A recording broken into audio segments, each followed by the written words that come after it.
G'day guys, welcome back to another episode of our Auto Heroes playthrough, so let's get at it.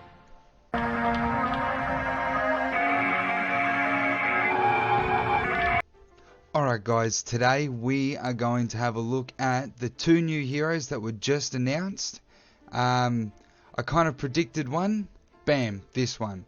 Now, I did kind of predict that she was going to be some sort of assassin. She looks to be a Royals hero, just by looking at her and her abilities. Just seems to take on that sort of vibe to me. Okay, so her ultimate ability: with each attack, Aaliyah. Okay, yeah, with each attack, Aaliyah understands the enemy's weaknesses better. She deals a lot of damage to the current enemy, and then each release, so each use of her ultimate on the same target will increase the damage of her ultimate. Okay, that's pretty powerful considering this very last passive ability here. It's very strong here. So next is Fragrance on Battlefield. When there are other heroes aside from Aaliyah is invisible to enemies outside of a certain range and will not be selected as an attack target. Now this, I believe, ties in with this, unless until the effect ends. Okay, yeah, so that's this, yeah. So I think this is like what this ability is here for a private item here. So it's Aaliyah will continue to be healed by the Fragrant Mist effect, recovering 1.5% of maximum health per second. That's super strong.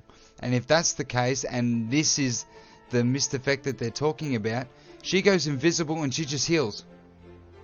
That's it. So she goes from killing one target, okay? She goes from killing one target and then heals for a bunch, right? After that target is dead.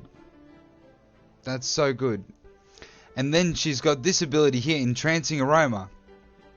Each time Aaliyah takes a certain amount of damage, she will throw a smoke bomb with poison on the spot, which reduces the damage caused by the enemies within a small range and cannot restore energy for a period of time. So when she gets down to a low enough amount of health, now I would have thought this would have been a one-time effect ability, but apparently it's not. So this is what I find very interesting. It's not apparently a one-time ability. It seems like every time she gets down to a certain amount, she'll throw a smoke bomb, which will reduce the amount of damage she'll take from enemies in a small range. But they also don't restore any energy during that time. Like, that's crazy. That's really, really good. And then you've got Come With The Wind. When starting the battle, Aaliyah marks the nearest hero in the back row and flashes to its side after 1.5 seconds. So after 1.5 seconds of battle, she will flash to that target, causing a critical strike damage. And if you get her to 9-star, okay, what will unlock at level 2 is she will throw one of these smoke bombs. So she will throw one of these smoke bombs on the back row if you position her in the middle of their back row where they've got a clump team. Like, let's have a look. Hold on. Let's just go here so we can just have a look at defense team.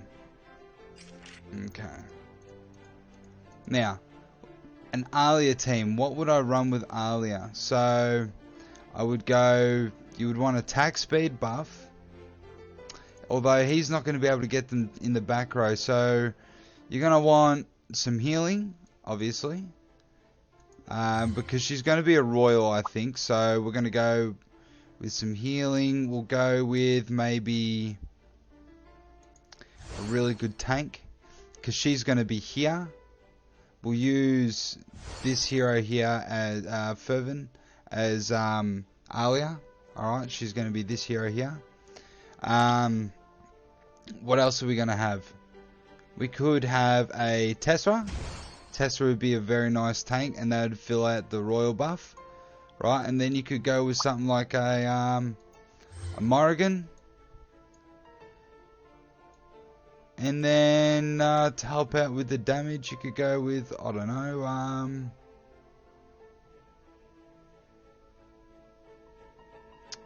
go with Sinistina.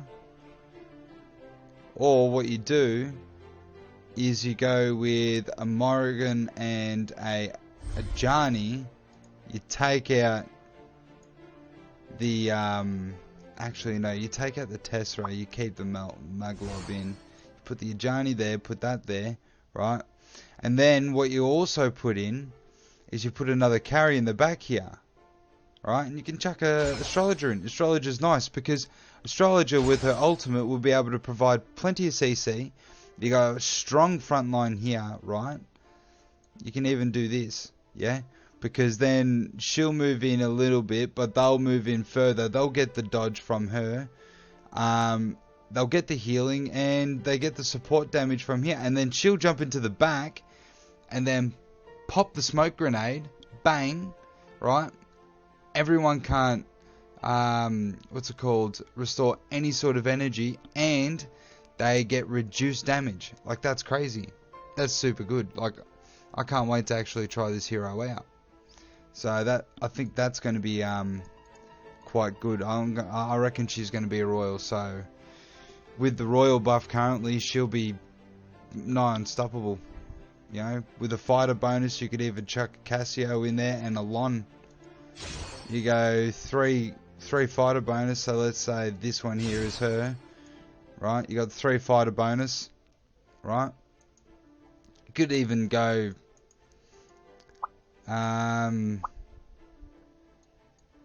who else is a good fighter? Like, he's a good fighter, right? You could go with, what else have we got in here? Who else is a good fighter? I know there's some in here, isn't there? Yeah, I mean, we could throw a Valkyrie in there if we wanted to. Oh yeah, Otter. We could throw Otter in there, throw her into the back. So, like, there's her there. So now we got, like, this mad aggro team here, and then we can have, I don't know, 2 super tanks in the front, like a Maglob. Or we can have a Maglob, and oh yeah, we can even have a Meve as some sort of tank. And there we go. Now we got another team that doesn't focus around trying to get faction bonus, but hey, we got faction bonus and aggro sword bonus here. Just by doing that, if she is a aggro royal, that is. Which I do think she is, and I think this would be a pretty cool team that you could run. But enough on Alia. We do have another one that we need to look at, and the other one is right here. We got Ophelia. Now Ophelia is very interesting. So she's got a little bit going on. So bear with me, okay? So her ultimate ability, which I think is possibly going to be called Touch of Dusk, but we'll see. It's called Ophidic Touch. I can't say it. But yeah, Ophelia opened the cage to release the shadowy tentacles imprisoned. Oh yeah, so she opens up her Iron Maiden and she releases shadowy tentacles, imprisoning the enemy with the highest attack for a period of time, reducing its hit and prohibits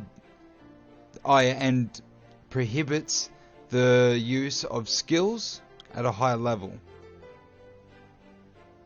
Okay, and during this period the target will share some of the damage Ophelia takes. So that's really good. I quite like that. That's good CC machine. It's kind of like Forks in AFK Arena, but much better in my opinion, because she's grabbing them and taking them, right? Because she seems like she's going to be a melee hero. So she seems like a melee frontline tank. She, like, from what I've read, and we'll go through it a little bit more, and I'll get more into this soon, but It just seems like she grabs them with her ult, and she still is able to do things, right? But all the damage that she suffers, the enemy hero that she's taken in is going to take a percentage of that, and that just seems really strong to me. So her first passive ability, Afterglow Gathering. We'll actually talk about her passive item first, because this seems like it works with her ultimate. So when releasing the Touch of Dusk, there is a 50% chance probability that there's a 50% chance that the tentacle will be released against another random enemy at the same time, and it will cause the same effect.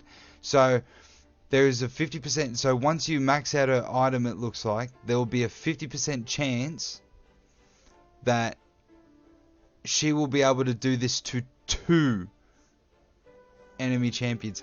That is broken as heck. I can't believe that. That is crazy.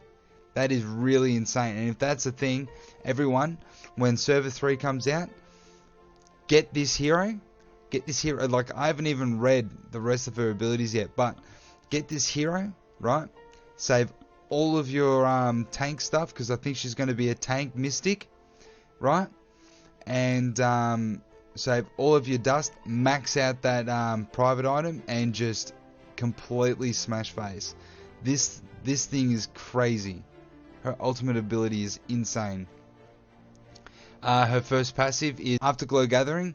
Ophelia slams the cage every once in a while, drawing the souls of enemies around her, right? From the souls that she draws in, she draws a certain amount of health off them. So this seems like a heal. So every so often she'll slam the cage. It will grab a certain amount of health from every enemy around her and heal her for a certain amount of health. That's what I read from that. Dawn to Dusk. When being attacked, Ophelia has a certain chance to hide behind the cage and be immune to all attacks for a short period of time, causing the attacker to be partially injured. This effect can be triggered at most once at a period of time. So all that means is, if she's getting attacked, she can hide behind her cage. I don't know if she can auto attack while she's hiding behind her cage. I'm not quite sure.